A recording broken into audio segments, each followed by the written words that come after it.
मार्च 2026 में भारत में बेरोजगारी दर बढ़कर 5.1% हुई। 5 महीने के उच्चतम स्तर पर भारत की बेरोजगारी दर मार्च 2026 के महीने में बढ़कर 5.1% हो गई है। राष्ट्रीय सांख्यिकी कार्यालय एनएसओ द्वारा जारी आंकड़ों के अनुसार यह आंकड़ा पिछले 5 महीनों में सबसे ऊंचे स्तर पर है। बेरोजगारी दर में यह बढ़ोतरी ग्रामीण और शहरी दोनों ही क्षेत्रों में भर्ती गतिविधियों में आई सुस्ती को दर्शाती है। जैसे जैसे बेरोजगारी बढ़ रही है, श्रम बल भागीदारी और श्रमिक जनसंख्या अनुपात जैसे प्रमुख संकेतक भी नीचे गिरे हैं। बेरोजगारी दर 5 महीने के उच्चतम स्तर पर पहुंची। Periodic labour force survey PLFS के अनुसार बेरोजगारी दर फरवरी में 4.9% से बढ़कर मार्च 2026 में 5.1% हो गई है।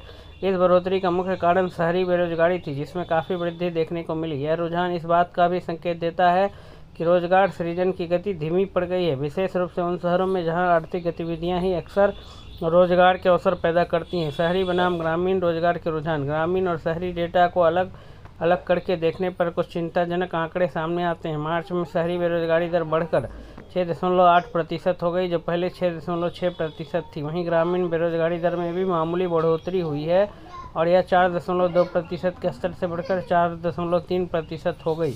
हालांकि ग्रामीण इलाकों में बेरोजगारी में केवल मामूली वृद्धि देखने को मिली, लेकिन शहरी बेरोजगारी में हुई बढ़ोतरी ने कुल बेरोजगारी दर को ऊपर ले जाने में अहम भूमिका निभाई है। पुरुष और महिला बेरोजगारी। यह आंकड़े सभी लिंगों में बेरोजगारी में बढ़ोतरी को उजागर करते हैं। पुरुषों में बेरोजगारी की दर बढ़कर 5.5% हो गई और महिलाओं में बेरोजगारी की दर बढ़कर 5.3% हो गई। इससे यह भी पता चलता है कि रोजगार के अवसरों में आई सुस्ती का असर पुरुषों और महिलाओं दोनों पर पड़ रहा है, जो व्यापक श्रम और श्रम बाजार की चुनौतियों को दर्शाता है। श्रम बल भागीदारी दर में गिरावट। एक और मुख्य महत्वपूर्ण चिंता श्रम बल भागीदारी दर एलएफपीआर में आई गिरावट है। यह एलएफपीआर उन लोगों का प्रतिशत मापता है जो या तो काम कर रहे हैं या सक्रिय रूप से काम की तलाश में हैं।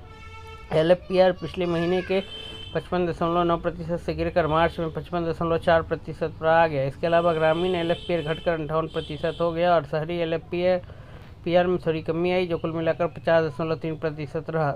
एलएफपीआर में आई यह गिरावट इस बात का संकेत है कि श्रम बल में कम लोग हिस्सा ले रहे हैं। श्रमिक जनसंख्या अनुपात में भी गिरावट। श्रमिक जनसंख्या अनुपात डब्ल्यूपीआर, जो कार्यबल में कार्यरत लोगों के अनुपात को दर्शाता है, इसमें भी इस महीने गिरावट आई है। कुल डब्ल्यूपीआर 2026 के दूसरे महीने के 53.2% से गिरकर 52.6% पर आ गया है।